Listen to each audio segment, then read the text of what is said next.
আসসালামু আলাইকুম রহমতুল্লাহ। প্রিয় শিক্ষার্থী, তোমরা কেমন আছো? আশা করি তোমরা সকলে অনেক ভালো আছো। ঈদ পরবর্তী সময়ে তোমাদের সামনে দশম শ্রেণীর তৃতীয় অধ্যায়ের একটি টাইপ নিয়ে আমি হাজির হলাম।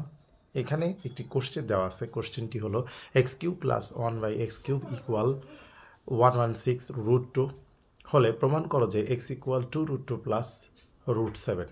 এই ধরনের অঙ্কগুলো আমরা প্রায় ফেস করি এবং এটা 3 অধ্যায়ের সৃজনশীল প্রশ্নের গ নাম্বার প্রশ্নে এটা কিন্তু থাকে। তো এই ধরনের অঙ্কতে আমরা বেশিরভাগ সময় চিন্তিত হই যে এই পাশে যে অঙ্কটা আছে, এই পাশে যে ম্যাথসটা আছে, এই ম্যাথসটা কীভাবে সমাধান করব। তো ফার্স্ট অফ অল আমাদের এখানে খেয়াল রাখতে হবে, এখানে 2√2 আছে। তো এটা যদি আমরা একটা রুটের ভিতরে নিতে চাই, সেক্ষেত্রে আমরা ইউজ করতে পারি এখানে 2√2 এই শব্দটাকে আমরা লিখতে পারি √8। কেমনে লিখতে পারি? সেটা হচ্ছে 2, তাহলে এটাকে রুট করলে √4, এটাকে রুট করলে হয় √4। √4 2 ইকুয়াল আমরা লিখতে পারি √4, আর এইটার সাথে গুণ আছে √2, তাহলে এইটা দুইটা গুণ করলে 4 দুগুণে 8, এটাকে আমরা করতে পারি √8। তাহলে বড় পদ এটি এবং ছোট পদ হচ্ছে এটি। তো প্রথমত আমাদের কাজ কি? আমাদের কাজ হলো, যেহেতু এটার মাথার উপর কিউব আছে, তো আমরা এই এক্সের মাথার উপর আমরা কি করব? কিউবটাকে আনি। তো কিউবটাকে যদি আমরা আনি, তাহলে আমরা একটু খেয়াল করি যে x³ করলে এইটাকে হয় √8 + √7 তার হোল কিউব। তো আমরা যে জিনিসটা লক্ষ্য করব সেটা হচ্ছে, এটা হচ্ছে ঘনের সূত্র, তাহলে আমরা ঘনের সূত্র দিয়েই এটাকে আমরা রিপ্লেস করব। আচ্ছা, তো এখন আমরা লিখি যে √8টাকে করতে গেলে √8 + √7 এটা হচ্ছে a, এটা হচ্ছে b, তাহলে a + b তার হোল কিউব।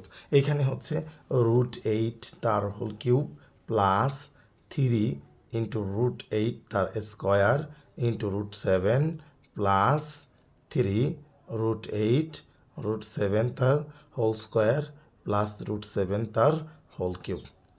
তো এইটা আমরা আরেকটু বুঝি। √8 তার হোল কিউব, এটা হচ্ছে a³ plus 3a² b plus 3ab² plus b³।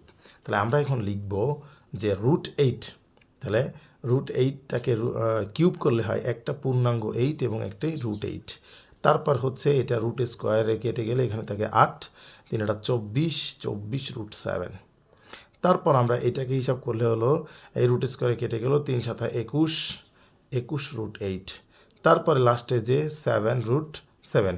মনে রাখবে সবসময়, তোমরা সবসময় মনে রাখবে যে একটি যে কোনো একটি অঙ্ককে যদি কিউব করা হয়, রুট ওভার কোনো অঙ্ককে যদি আমরা কিউব করি, তাহলে সেটা একটি পূর্ণাঙ্গ অক্ষর হবে এবং একটি রুট থাকবে। যেমন এটাকে √8 করছে, একটা পূর্ণাঙ্গ √8, একটি √8, একটি পূর্ণাঙ্গ 8, একটি √8। এটাকে যদি √7 এর হোল কিউব করা হয়, তাহলে একটা পূর্ণাঙ্গ 7 এবং একটি √7 পাওয়া যাবে। তাহলে এখন আমরা দেখি যে কেমনে সলভ করা যায়। তো এইটাকে √8 এবং এখানে 21 √8, টোটাল √8 হলো হচ্ছে 21 আর 8 29 √8, এবং এটা √7 হলো 24 আর 7, 24 আর 7 হচ্ছে 31, 31 √7 হলো। তো আমাদের এইরকম একটা ফরম্যাট কিন্তু দাঁড় করাইতে হবে x³ আকারে। x³ আকারে আমাদের এরকম একটি ফরম্যাট দাঁড় করাইতে হবে। এটা আমরা চাইলে রাফ করে নিতে পারি, অথবা চাইলে রাফই আমরা করব, যখন আমরা রিটেন করব তখন অবশ্যই আমরা এটাকে রাফ করে নিব। তো এরপরে আমরা বাম পাশ দিয়ে শুরু করি এই অঙ্কটি করার। তো এইখানে আছে x³ + 1/x³, এটাকে আমরা বা দিয়ে লিখব। আমরা এখানে x³ এর লসাগু করি। x³ এর লসাগু করলে এখানে হলো x⁻6 + 1 প্লাস 116 √2। তো এইটাকে আবার যদি আমরা করি, তাহলে আমরা পাই যে x³ যদি ওই পাশে চলে যায়, তাহলে x⁻6 + 1 = 116 √2 x³। তো এটাকে বাম পাশে নিয়ে আসবো। বাম পাশে এইটুকু যদি আমি বাম পাশে নিয়ে আসি, তাহলে আমার এটা বিয়োগ হয়ে যাবে। তাহলে বা x³ x⁻6 minus 116 √2 x³ plus 1 = 0। তো একটা জিনিস আমি খেয়াল করি, এখানে মাঝখানে 116√2x³ আছে আর ডান পাশে আছে +1। তো এর পাশে আমি এটাকে a+b তার হোল স্কোয়ার বা a-b তার হোল স্কোয়ারের সূত্র আনবো। যেহেতু আমি এখানে কি করব, বা দেওয়ার পরে এখানে আমরা জানি যে a⁴m⁴n এটাকে আমরা লিখতে পারি a⁴mn, এটা কিন্তু লেখা যায়। তো সেই ফরম্যাট অনুযায়ী লগারিদমের লগের সূত্রের সেই ফরম্যাট অনুযায়ী আমরা এইটাকে a⁶, এটাকে ভাঙিয়ে লিখব মানে x³ তার হোল স্কোয়ার। আচ্ছা, তারপরে লিখব মাইনাস সূত্রে 2 দিব, যেহেতু এটা 2ab সূত্রের যে 2ab মানে a+b তার হোল স্কোয়ার বা a-b তার হোল স্কোয়ারের সূত্রকে আমরা যখন বর্গের সূত্রে ভাঙাই তখন এটা হয় হচ্ছে a² - 2ab বা a² + 2ab। তো এইখানে a² মাইনাস সেই 2টা সূত্রের যেই 2 সেই 2টাই আমরা দিলাম। এরপরে আমরা দেখব যে এইটা যেহেতু ভিতরে যা কিছু আছে এটা তো আমরা এ ধরবো, তার মানে এখানে এ হচ্ছে x³। তা আমরা যদি এখানে x³ দিয়ে দিই, এইখানে যদি 116কে 2 দ্বারা ভাগ করি তাহলে আসবে হচ্ছে 58। এটাকে যদি আমরা 2 দ্বারা ভাগ করি তাহলে আসবে হচ্ছে 58। তাহলে 58 গুণন 2 তাহলে কত হলো 116। তো 116র আমরা এখানে লিখলাম 58√2। তাহলে দেখো এই টোটাল জায়গাটুকু কিন্তু এই জায়গাটুকুকে ভাঙানো হলো। তাহলে এইখানে x³ যদি এ হয় তাহলে 58√2 এটা হবে কিন্তু বি।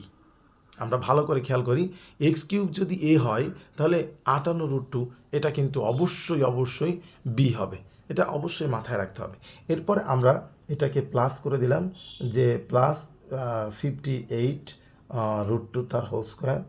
এখন একটা জিনিস খেয়াল করি, এইটা তো বি লিখলাম, তা এই 58√2 কি উপরে কোনো জায়গায় এখানে x⁶ - 116√2x³ +1 এই জায়গার একটা জায়গায়ও কি তোমার 58√2 ছিল না।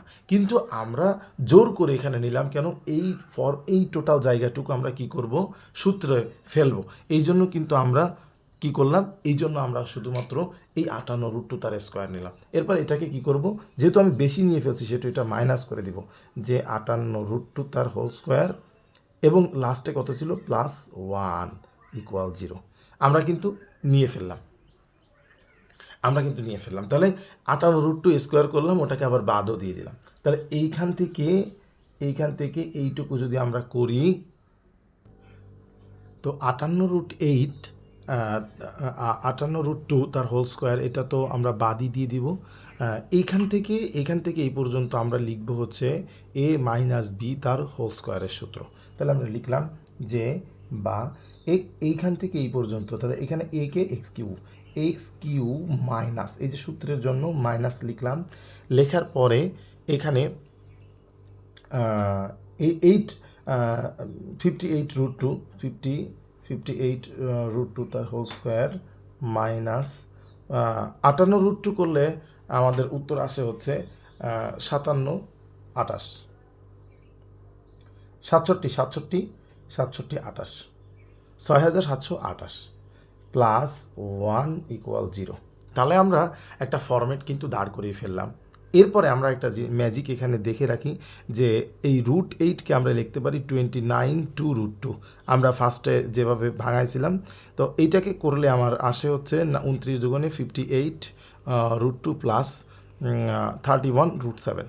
তাহলে আমরা খেয়াল করে দেখি এই 58√2 কিন্তু চলে আসছে। তাহলে আমরা 58√2 তাকে রেখে দিব। রেখে দিয়ে আমরা বাকিটা এখানে করে দেখি যে x³ - 58√2 তার হোল স্কোয়ার, আর এখান থেকে একবার দিলে 6727 থেকে যায়, 6727 থাকে = 0। তাহলে আমরা লিখি যে x³ - 58√2 = 6727। এবং আমরা কিন্তু স্কোয়ারটা দিই নাই, তো যেহেতু স্কোয়ারটা দিই নাই সেহেতু 6727 তাকে আমরা একটু রুট করে ফেলবো। 6727কে যদি আমরা রুট করি এবং এই রুট করলেই কিন্তু 31√7 চলে আসবে। একটু ক্যালকুলেটর যাদের ইএস প্লাস ইএস প্লাস হচ্ছে 991 ইএস প্লাস আছে, তাদের ক্যালকুলেটার দিলে 131√7 যেটা আসবে হুবহু সেম টু সেম ফরম্যাট দাঁড় করানো যাবে। তো আমরা লিখি যে বা এক্স কিউব ইকুয়াল এইটা করলে আমরা উত্তর আসবে হচ্ছে 31√7 এবং এইটাকে আমরা লিখলাম 58√2। এখন একটা জিনিস ট্রানজিশন করে ফেলবো, শুধু এই লাইন থেকে এই লাইন লিখবো, এই লাইন থেকে এই লাইন লিখবো, তারপরে এই লাইন, তারপরে এই লাইন, তারপরে এই লাইন, লাস্টে কিন্তু আমাদের উত্তরটা চলে আসবে।